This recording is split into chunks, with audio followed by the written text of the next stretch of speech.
Good evening all and welcome. Join me for this chilling collection of scary stories. Don't forget to subscribe if you're new here and press the bell icon for new stories every week. But for now it's time to get comfortable and let the darkness take control. This happened in a mid-sized city located roughly 2.5 hours southwest of Chicago. The town sits right on the Mississippi River, bordering the state of Iowa. The lady in the woods was sighted at a small park, smack dab in the middle of town. The park is surrounded by roughly 4 to 5 acres of timber. Sometime in 1993 was the first time I heard about the lady in the woods. I was in 5th grade hanging out with some other boys on the grade school grounds. This story is your typical ghost story.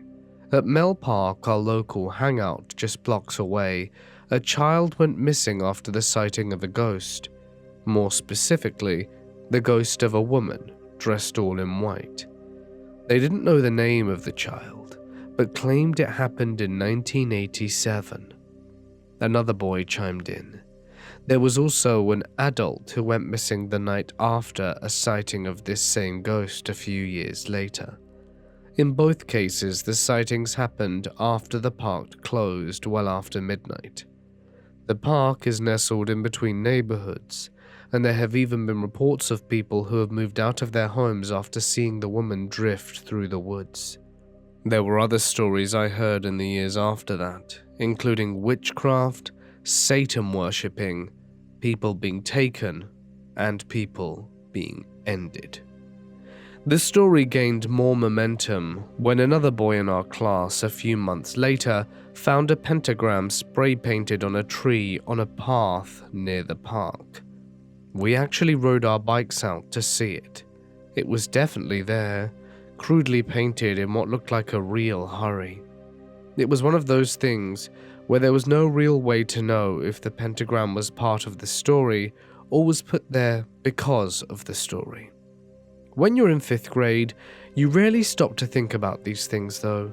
You only see what's in front of you, and what I was seeing was definitely creepy. In May 1995, a friend of ours called Michael lived only a block away from Mel Park. His parents decided to allow him to have a sleepover for his birthday party.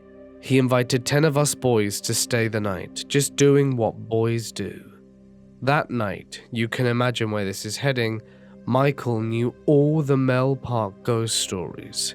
He lived the closest of all of us, and had a neighbor who gave him all kinds of crazy information, or so he claimed. He rehashed a lot of the stories we had already heard, and even added a few others. After some time, as the clock made its way to near 1 a.m., it finally happened. One of the boys suggested we sneak out to see if we could find this lady ghost. So that's exactly what we did. We all made it outside quiet enough and made our way to Mel Park. Once we made it, we broke up into groups. We walked to the overgrown Little League baseball field.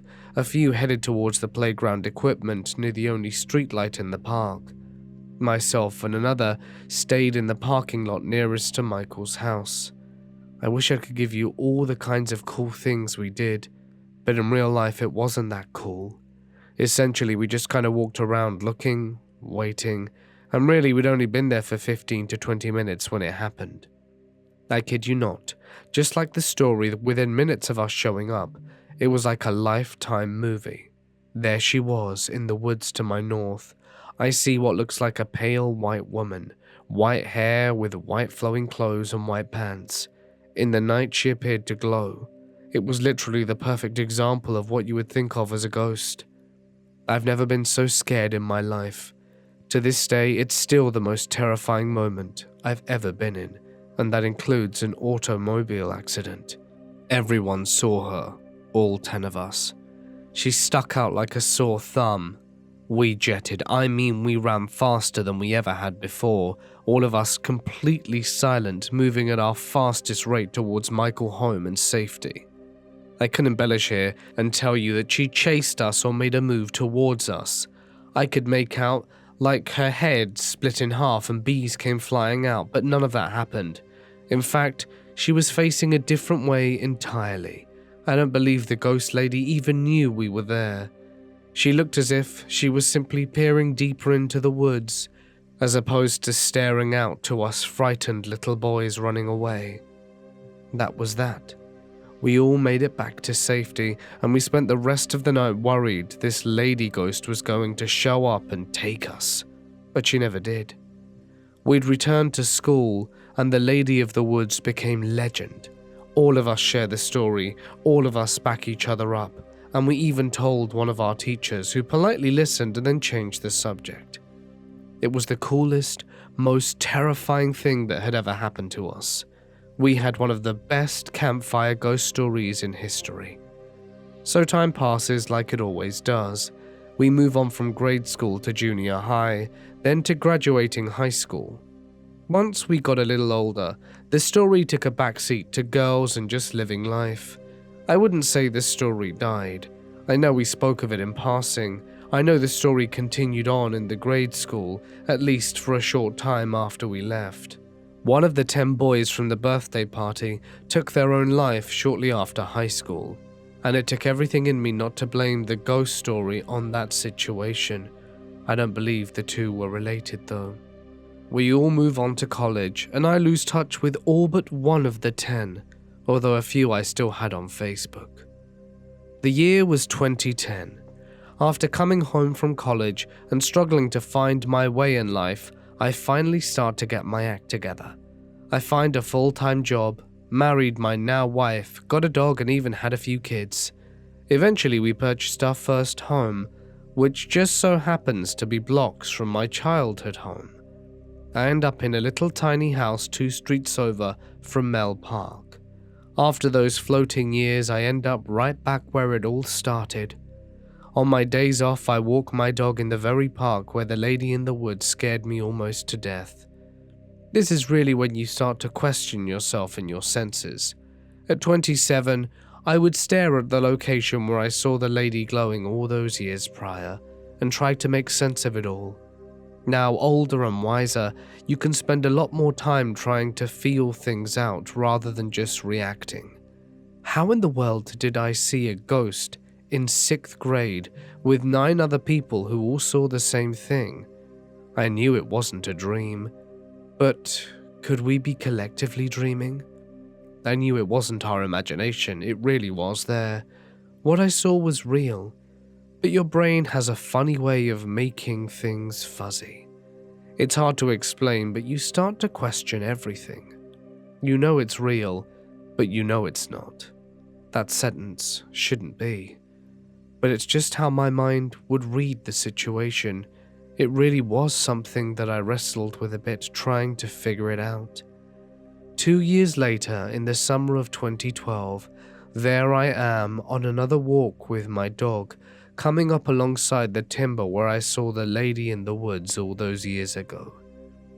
Being there stirs my memory, and I'm thinking of my childhood friends, and I wonder if they ever think of that moment like I do.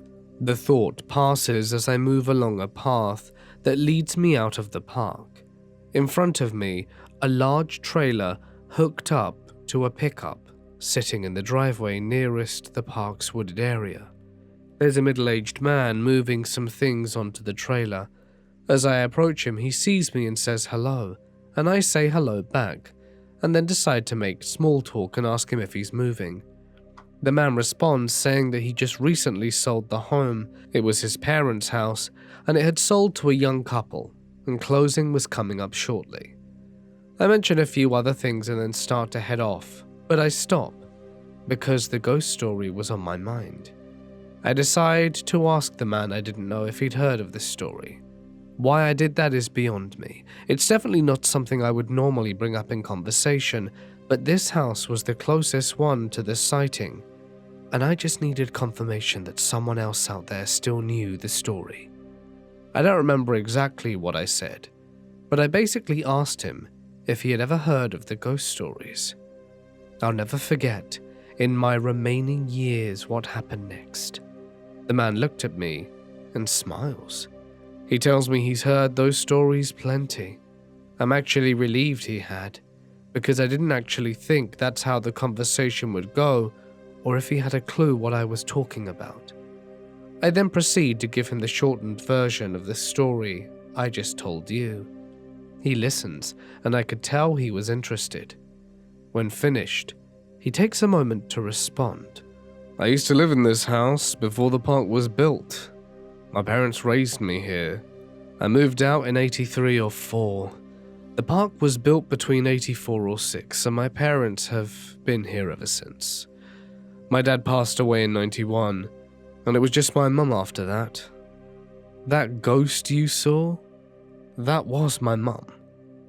I looked at him confused, but he continued. My mum had some medical issues that started out in the mid-80s, and continued all the way up until she passed away later this spring. The medicine that they had her on would make her sleepwalk. I can't even count the amount of times I received calls in the middle of the night from the police department advising me that they had found my mother wandering in the park.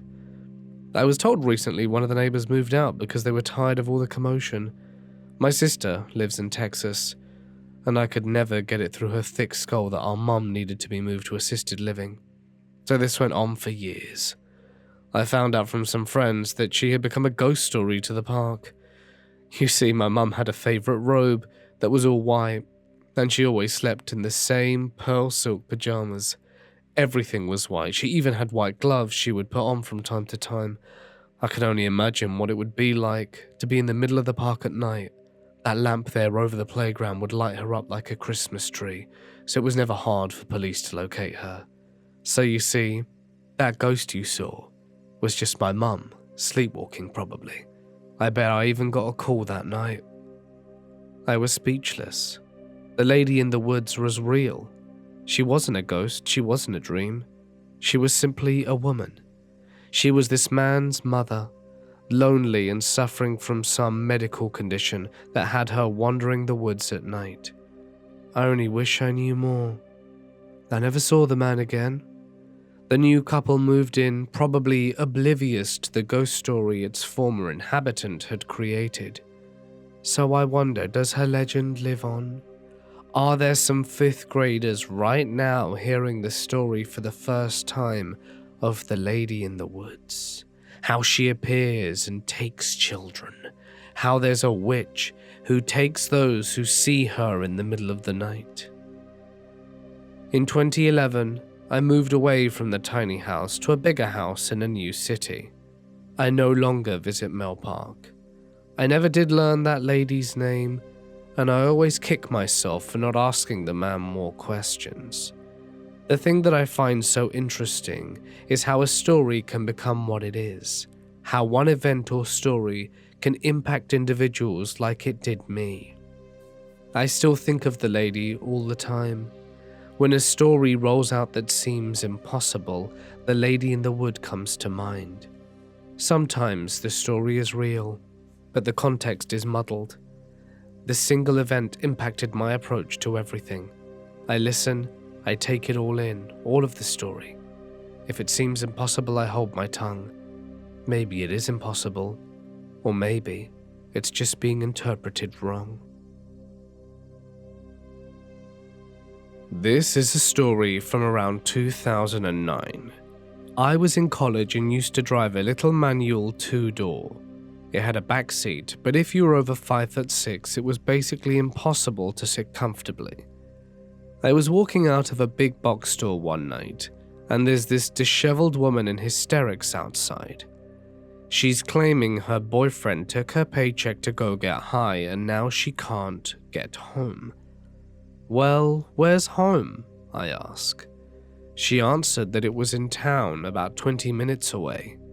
But for me, it wasn't that far out of my way to help a random crying lady. During the car ride, she acts more and more fidgety and tells me about her history of drug abuse and her abusive druggy boyfriend, and how she probably won't be able to pay rent, and everything like that. Meanwhile, we're driving out more and more to secluded parts of town. The drive is taking longer and longer. About halfway through the drive, She mentions that she has a host of mental illnesses, bipolar, schizophrenia, etc., and now I'm beginning to wonder about the truth of her story. But whatever, that explains the fidgeting if she just got done with panic attack, adrenaline or whatnot. Finally, after 40 minutes of driving, we reach a house with no lights on and no cars. She told me she lived with her kids and her mum, and she starts to fumble around with her hand to give me money for gas. I told her not to worry, and because my mileage is fine and she needs to pay her rent. She hesitated then. I'm not sure if she hesitated because I wasn't accepting the money, or if she was thinking of doing something else. But I was alone in the middle of nowhere near an empty house. I turned on my GPS with the directions to home to indicate I was leaving pretty quickly. Then she got out my car, went in a completely different direction from the empty house and into the woods. I never saw her again, and I'm not sure if she was just scared or if she was trying to lure me out into the middle of nowhere for whatever reason. A part of me hopes she was just really coming down from a panic attack after getting left in the parking lot by her abusive druggy boyfriend, and that she was just jittery because of that. But while it was happening, I definitely started getting a feeling that something wasn't right.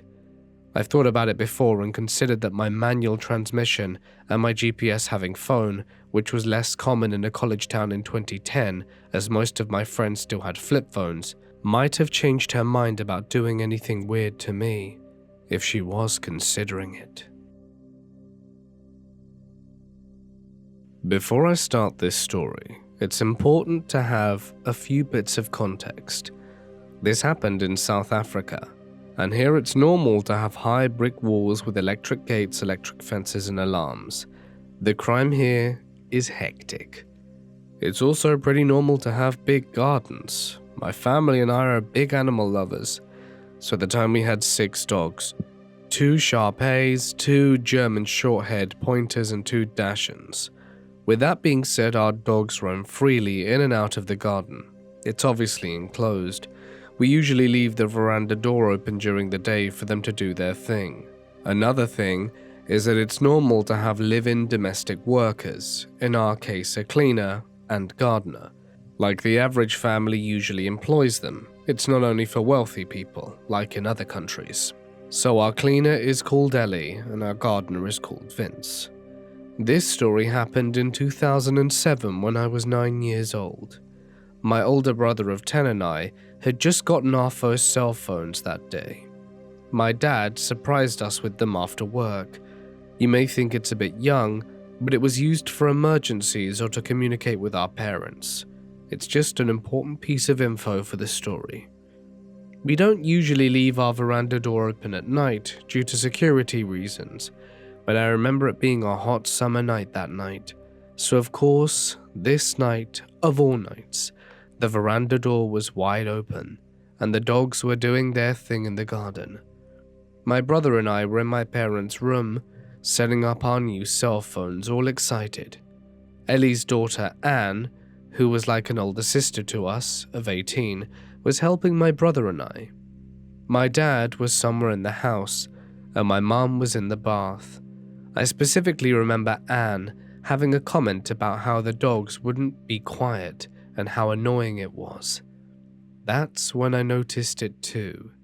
Sure, they'd bark, but it was usually the Dachshunds that yapped, when the bigger dogs just chilled. Plus, it would only happen for a few minutes, then they'd get over it. Something was definitely different that night, as even the bigger dogs were barking non-stop. My dad appeared in his room and mentioned to us that he too noticed the dog's incessant barking, and he was going to check if everything was okay. No alarm bells went off in my head, and I don't believe my dad thought anything was amiss, because my brother asked to investigate with him and my dad agreed. I was obviously too engrossed with my new Sony Ericsson. My dad ventured out into the garden with my brother in tow. When my dad noticed the dogs were all grouped growling and going nuts at a dark corner behind our swimming pool, the best way I can describe it is our garden beyond our pool hits like a slight decline, so we have a few steps leading down the hill to the bottom end of our garden. We usually have a lamp that would light up that area, but on this night it seemed to be off, which confused him, as he could have sworn it worked last night. Either way, my dad said he got this gut-wrenching feeling because of this, and because of how out of character the dogs were acting, he called after them. Usually they'd come running, but tonight they all seemed to just look at him, then turn back around and continue going crazy at this dark corner down the steps. My dad told my brother to go back inside the house and grab a torch, sort of using it as an excuse for my brother not to come with him because of how this was feeling. When my brother went back inside, my dad slowly approached the steps, and my dad noticed how the dog seemed to be snapping at whatever it was, hiding just out of the view in the darkness. As he got to the steps, he noticed the lamp was smashed. Confused, he inched to the steps, and as he put two and two together, it was too late. My dad, being an ex-vet and avid hunter, felt something cold against his temple and immediately knew it was a gun. Out of the darkness stepped 4 other men in balaclavas, all armed. Shocked, he stood frozen on the steps. The man holding the gun to his head was instantly aggressive and asked him where my brother was. That he saw my dad come out with my brother, but my brother went back into the house. Why? My dad said something came over him, and before he knew what he was saying, he responded with, "He's gone inside to press the panic button." As he said it, he saw how all of these guys started to panic. They began speaking in an African language called Zulu, assuming my dad couldn't understand it, as it's not common for the white population to speak it. But my dad had actually grown up on a farm where he learnt it fluently because of the farm workers. The aggressive guy holding the gun said in Zulu, "Crap, the cops will be here any minute. Let's just kill this guy, grab what we can and go." The others seemed apprehensive, and the smaller guy seemed really on edge and continued to say how he couldn't go back to jail and they needed to get out before the cops show, which would be any minute. He was panicking. My dad then fed on this guy's fear. My dad then interrupted them, speaking in English, pretending not to understand what they were saying, and said that we usually have armed response vehicles that drove in our area, and since my brother pushed the panic button so long ago, they'll be here any second. And that did it. My dad watched as their plan unraveled before them. The smaller, scared guy began freaking out, and all the other guys saying they needed to leave ASAP or else they'd be caught. He seemed to make the others more nervous and lose confidence until they full-on started bickering amongst themselves. Their plan slowly turned to crap, as the third guy had put it. The aggressive one pointing the gun at my dad's head slowly lowered it, and as they started fighting, losing focus on my dad and shifting focus onto his crew, my dad used this as an opportunity to slowly back up onto the steps and turn and dart into the house. As luck would have it, my dad ran into the veranda door. My oblivious brother was heading out with a torch, and my dad scooped him up under his arm mid-run and sprinted into the house, not even closing the door behind him. Silly, I know, but I think he just wanted to get my brother inside as quickly as possible without even thinking. Anne and I were also oblivious to everything. When my dad rushed through the bedroom door, slammed it shut and told us to go upstairs into the attic and that there were 5 guys outside with guns who were here to hurt us, my heart sank. I remember my body automatically responding with me sprinting to the stairs with Anne right behind me. My mum ran out the bathroom in a towel not too far behind. We sat there in the darkness and silence. I swear to you I could hear a pin drop. I think we were all waiting to hear something below us in the rooms. My mum cursing, saying she didn't have a phone, neither did my dad. But in my hand was a brand new Sony Ericsson, no better emergency to use it on than right now. My mum dials the phone, and I kid you not, they asked where we lived. We explained, and they told us it wasn't in their jurisdiction. Sorry, click, the line goes dead. Not only are we now crapping ourselves, we were flabbergasted too. My mum starts cursing like a sailor again, and that's when he realizes he didn't close the veranda door. And what about Ellie and Vince, who are in their rooms, blissfully unaware of the danger they're in? He gets his firearm in the safe in the attic and tells us that whatever we hear to not come down, to stay hidden no matter what. I'm crying, begging my dad not to leave us, but he tells us he has to get Ellie and Vince before something bad happens to them. Now there's even more tears, as reality hits that there are 2 other people still in danger, Anne understandably in hysterics because she's fearing for her mum downstairs. My dad disappears and the air is thick with tension. We can still hear the dogs going crazy, indicating that those men were still on the property. My mum then calls another number, the armed security that drives around the area, and they say they'll be over in 10 minutes. They say to wait and stay hidden until they ring our bell at the gate. We all wait in silence, fearing that we'll hear a gunshot or anything indicating that these men are in our house. But there was just silence, and the dogs barking outside. After what seemed like hours, but was probably just mere minutes, we heard stomping coming up the stairs and my heart rate quickened. I remember shutting my eyes and praying that it was my dad with Ellie and Vince. Luckily it was. We all hid for a while and no one dared speak. The dogs seemed to have calmed down considerably, but they were still barking every now and then. The gate intercom rang and my dad told us to wait while he checked if it was the security company, and sure enough it was. He opened up and the nightmare was over. I remember standing up and my knees buckling from the adrenaline my body endured. The armed security somehow notified the right police and everyone investigated the garden. They found there were actually 7 pairs of footprints, and these guys had bent the spikes on our walls and just climbed over. We got an electric fence shortly after, so there must have been 2 other guys hiding in the shadows that my dad hadn't seen, which is actually creepy in its own right. South Africa's violent crime is quite bad, and it's sickeningly common how bad things can get during a home invasion.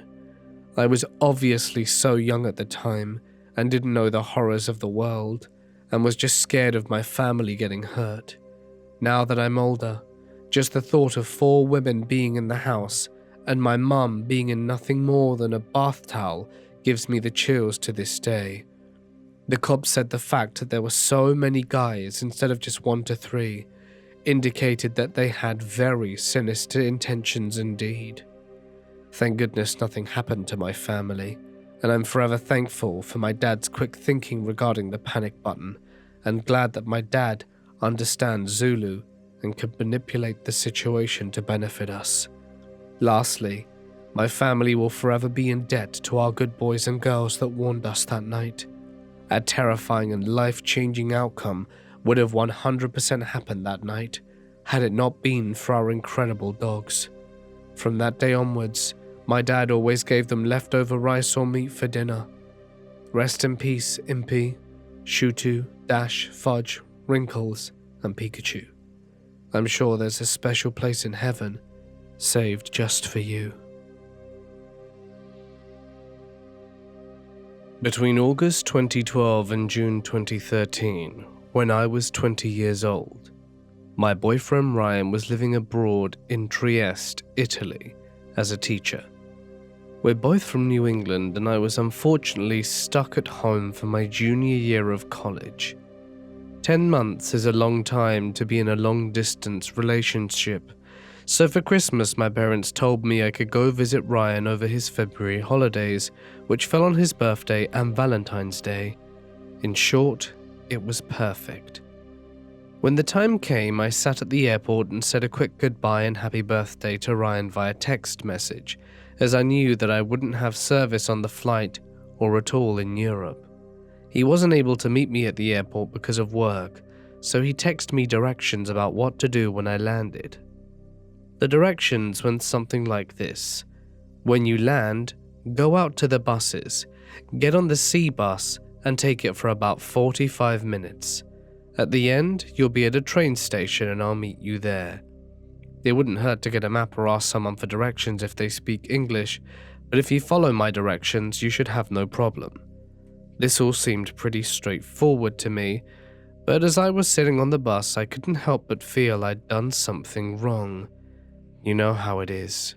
When you're helpless, you always assume the worst, and I was pretty helpless in a foreign country with little knowledge of the language and no traveling companion, so naturally I was worried.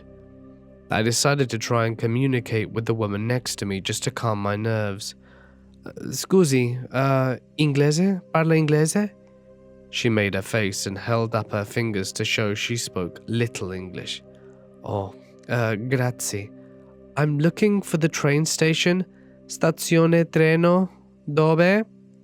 I pulled out the map I got from the airport and pointed to the train station on it. She smiled immediately. Sì, vengo con me, which I'm pretty sure means come with me. And even if it doesn't, she seemed to know where I wanted to go, and after viewing the map, how could she not? After about 15 to 20 minutes into the ride, the bus stops in a really sketchy-looking part of the city. The woman stood up and made a "come here" gesture with her hands. I look around at all the buildings outside, and I didn't see a train station anywhere. Ryan had been adamant that I wouldn't miss it, and I had only been on the bus for half the time he said I would. Alarm bells start going off in my head. This woman was being so insistent, yet she knew exactly where I wanted to go because I'd shown her on the map, and this clearly wasn't it. Then she grabbed my arm and tried to pull me out of my seat. I wasn't having any of this and said, No grazie, ciao, and waved goodbye. And she looked really irritated, but she seemed to give up. I heard her mutter something I couldn't understand in Italian, and that's when 5 dudes stood up from all different parts of the bus and got off with her. The 6 of them were clearly together, yet she had chose to sat next to me and not talk to any of them over the course of the 20-minute bus ride. I was more than a little creeped out, but I made it to my stop without any further incident about a half hour later.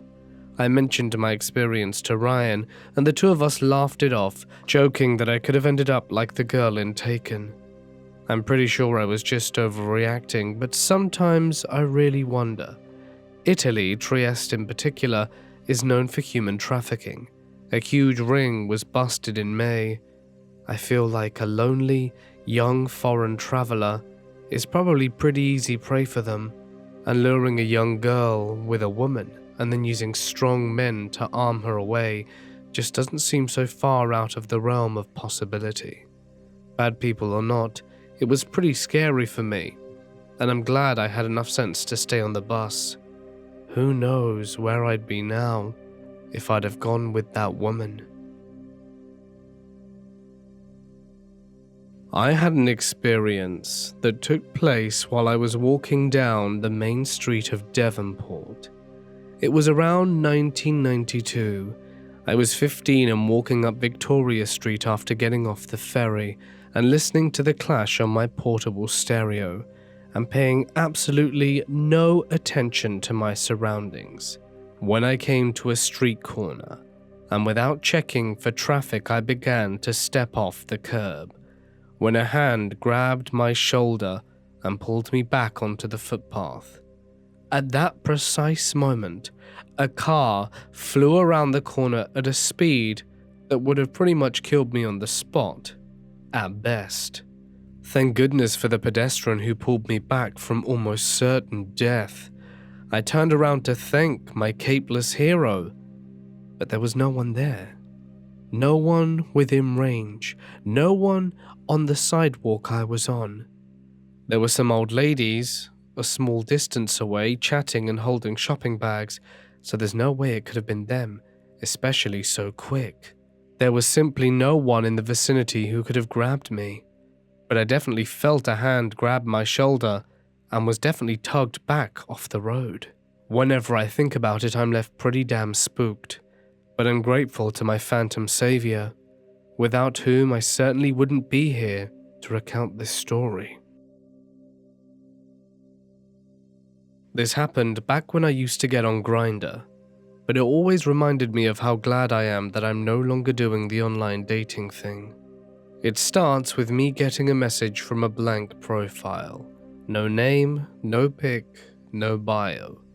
The only thing that popped up was how nearby they were, less than a mile. This happened a lot, because there are plenty of closeted guys out there, especially back then. Being an overweight guy in the game community, I had to take almost anything I could get, because most gays in my community wouldn't even give me the time of day. He started off nice enough, introduced himself as Jesus, and asked how I was doing and all the sorts of small talk. He told me he was into chubbier guys, and after exchanging pics we both agreed that we found each other attractive. He asked me if I'd like to come over and play video games and maybe have some fun. I'd only met a couple of guys off Grindr, and although we'd had some good times, it ultimately didn't pan out. However, I had met them somewhere public first, and I'd never met anyone at their place or had anyone come over to mine. I figured it had been long enough, and some casual fun would be nice. Plus, he was really cute and actually my type. He agreed to come pick me up since I was only a few blocks away. Apparently he lived in a nearby trailer park, and I decided I'd like to shower first, and he says he'll head over. Then he says he's really embarrassed to ask, but wonders if I'd be willing to lend him $20. Supposedly he lived with his mum, and she had left for the weekend without any food money for him. I know this was really stupid in hindsight, but I felt bad for him. I told him I didn't have any cash, but he says that's okay. I can just send him money through an app. I go ahead and take a shower, and then let him know I'm ready, and he says he's heading out but can't find his keys. I say it's fine and I'll just wait outside for him. I hadn't given him my address yet, but I was almost ready to. However, when I asked if he had found them, he never responds. Minutes go by, then an hour. I messaged him again to ask if he was still coming, and I could see him on and offline, so I knew he read my messages. I finally just accepted he was ghosting me and probably just wanted money. I messaged him one last time and told him that it was pretty messed up to ask for money and then ghost people. Fast forward a few weeks, I never heard back from him, so I blocked him. I get another message from someone on Grindr relatively nearby. His profile is also blank, which raises my suspicions. He tells me he's also into chubbier guys, which makes me very suspicious, because it's highly unlikely that two chubby chasers lived so nearby. We traded pics and it's a different guy. However, he suddenly asks for money again. In Grindr you can create as many accounts as you'd like. All you need is an email address. There was a ton of spam accounts on there that are automated. It was a real pain. Anyway, I call him out because I'm 95% sure it was Jesus. At first, he acts like he doesn't know what I'm talking about, calls me crazy and blocks me. I felt a little bad because I thought maybe I'd made a mistake and chased a guy off for nothing. But then again, his sudden offense reaction made me have my doubts. Weeks go by and every so often the same guy tries to fool me, even though I don't fall for it. Eventually, I blow it up in his face and ask him what his problem is. We start going at it and eventually he says, "You won't say that to my face." I tell him that I would gladly tell him to piss off in person, not that I expected him to actually show up this time. He responds with, "Alright, we'll see about that. Be there soon." Now I was a little worried at this point because it crossed my mind that he might not actually be gay and might be some homophobe looking to bash gay guys. My mind always goes back to those men who have been murdered after meeting up with someone on Grindr. However, I realize I never gave him my address. Nice try, I never gave you my address. He replies that I had, and that I didn't know it was him, but that he's on his way. At this point, my anxiety starts setting off because I did give my address to a guy who had cancelled at the last minute, but I didn't think anything of it because it was before Jesus had messaged me a second time. I tried to think about what to do, so I decided to try and document his threats. I know I didn't give you my address. Besides, what do you want with me anyway? "Oh, you'll see," he replies. "I've got something for your ass." Now, the trailer park is always having police go by there, and my neighborhood is separated from there by the bayou. At night, I'd always heard gunshots out there, so I began to panic. What if he had a gun? What if he brought friends with him? "Oh yeah? And what's that?" I ask him. "Something that'll shut you up. I'm outside," he said. I began freaking out because I couldn't tell if he was just trying to mess with me or if he really was outside. I'd been screenshotting everything and sent it to the Grindr admins to report him for credible threats of violence. I wasn't sure if I should call the cops or not, because if he was lying I didn't want to look stupid. Plus I wasn't sure if it was even enough for them to do anything. I decided to peek outside from the upstairs window and see if I could spot him. If I could get the make and model of his car, maybe I could at least have something to give the cops. I live in the middle of a cul-de-sac, so when I look out the window, I can see all the way to the end of the street.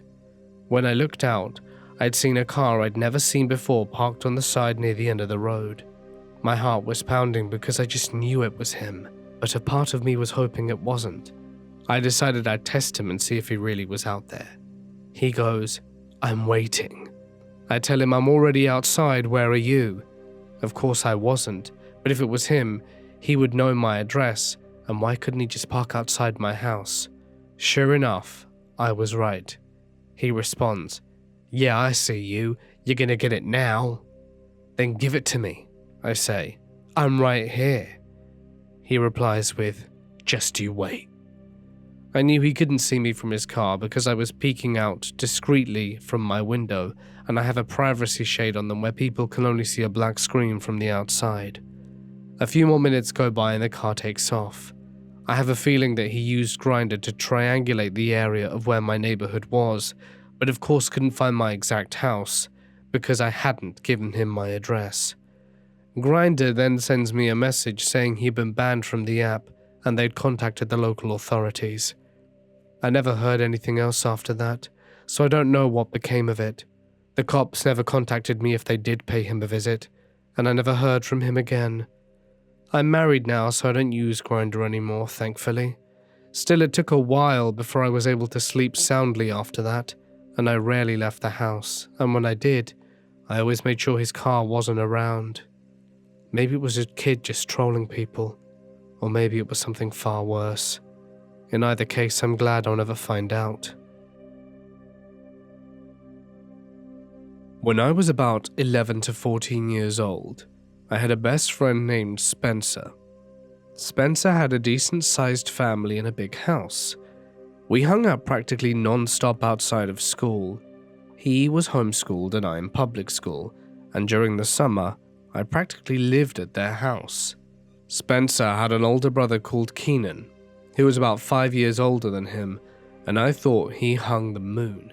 He was so cool. He listened to great music, played guitar, and I always wanted to be around him.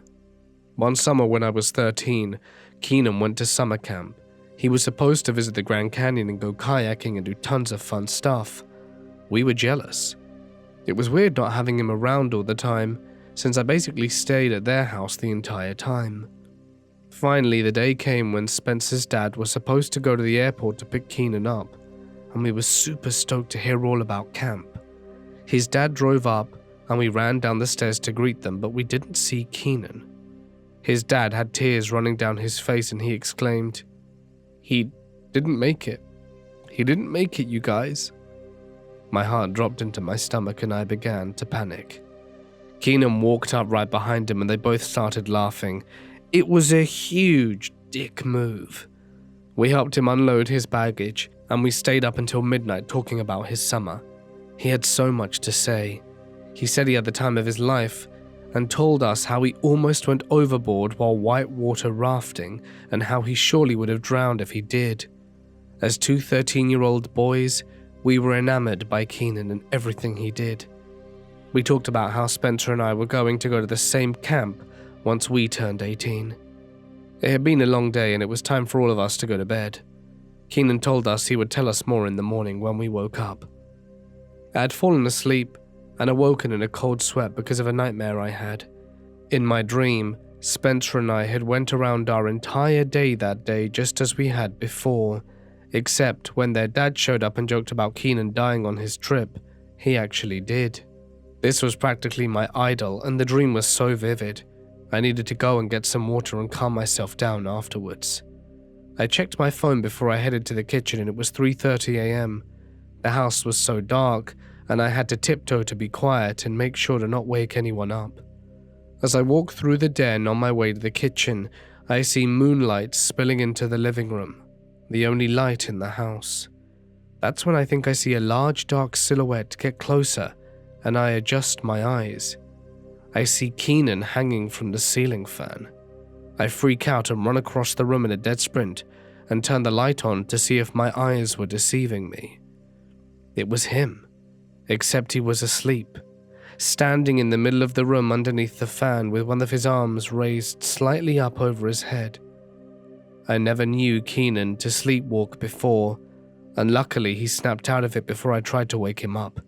He looked at me super confused, looked around and noticed where he was and said, "Oh yeah, I forgot to tell you guys. I guess I developed a bit of a sleepwalking habit at camp." This was 3 years ago when my husband and I moved into a townhouse. We have our front door with a regular deadbolt lock, and our back door has 5 different locks. Our city isn't always the safest, so we don't question. About 1 month after moving in, we get a knock on our door. We were confused, but maybe it was a neighbor needing something, so my husband opens the door. It ended up being a man we hadn't seen before, and he said it was a maintenance man here to help fix our back door.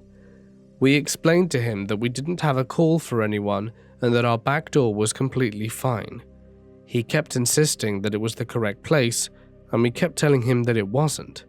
What threw us off was the fact that we have not personally seen him before, and we have met most of the workers since we needed some things fixed when we first moved here, and he also wasn't wearing a uniform like they usually do.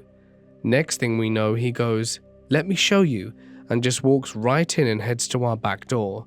My husband gives me a look that says, "Get up and behind me," because obviously it made him nervous. The guy walks to our door and looks surprised seeing all the locks. He undoes them all, opens it for a quick second before saying, "Oops, wrong place," turns around and walks back out the front door without another word. My husband locks everything back up quickly, and we literally never see the guy again. We didn't do anything, as of calling the office like we should have, but we thought maybe we were overreacting and maybe it was just the wrong place. But we would feel like we were being scouted in some way. When I was little, my mom always opened up the front screen door in the summer. It was something she always did as we lived in a rural, mostly safe area. It was old and never locked, almost never fully shut all the way. The dog escaped out of it. The room connected to this door was our middle room, with the desktop computer in it. One day I was looking for art supplies in that room. The front door opened to the screen, and I remember I was looking for a few minutes. My mom was in the kitchen. I kept looking, and turned around to look elsewhere.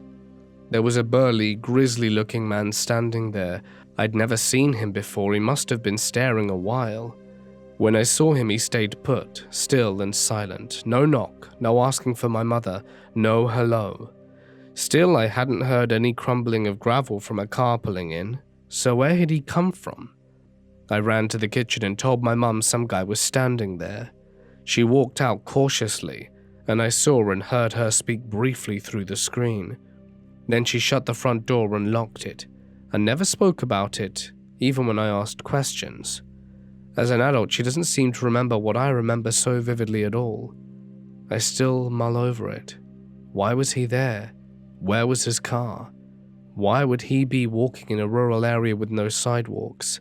Why was he silently watching me so close to the door? How long was he there for? And what on earth was he planning? Why our house, not our neighbors? I don't know, but I'm glad that I turned around when I did, because who knows what could have happened had he wanted to push that screen door open. This story was one that my mom reminded me of when I was younger. The night this happened, I had a get-to-know-you project due the next day for my 6th grade class. So around 10 p.m. at night, we had just started on it because I hadn't told my mum until the very last second.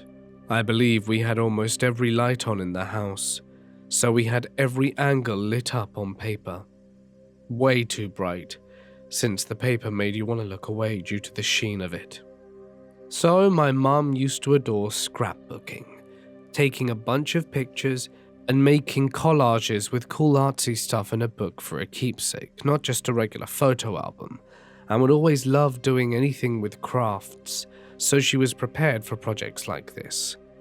If she wasn't doing anything with paper or photos, she'd be making bead geckos, etc. I have been a Girl Scout, so we got to make awesome artsy things and take them with us when going to Hands Across the Border with Canada. We managed to get all the necessary items to start my project with our brightly lit room, but for some reason we looked down at my paper to see one single red drop in the middle of the page. Mind you, we had made sure the paper was completely clean before attempting to use it. At first, we thought it was markers, so we checked. Nope. All the markers were in the proper place with their lids on them. Could it be paint? It couldn't be. The paints were all closed and sitting on the kitchen counter. Now, my mum is a forensic scientist, and she took the paper from me and stared at the dot, and then she realized it was blood. She had started to panic a little because we had absolutely no clue where this came from. At this point, my mum had made me stand up and was checking my face, neck, arms, legs, and chest, anything to figure out where that drop came from. We checked her face, neck, arms, legs, and chest, and everything as well. There was nothing, no cuts, open wounds, or anything. Kibbles, our 3-year-old fluffball puppy, was nowhere near my project, but on the back porch, so she was ruled out as a suspect. As an additional measure, we even checked out the roof to see if there was an odd leak of anything to clear up this random blood dot. But we never did find the cause of the single drop of blood. The very next day was September 11, 2001, and to this day, I still think about that single drop. Hey guys, it's Mort here and thank you so much for listening. I do hope that you enjoyed tonight's narrations. If you did, be sure to let me know down below. I'm also doing a 50 states scary story viewer submission video. I actually did a community post about it, so if you live or have had a horror story in any of the states where I don't have stories for, feel free to message me and hopefully we can make this video happen soon.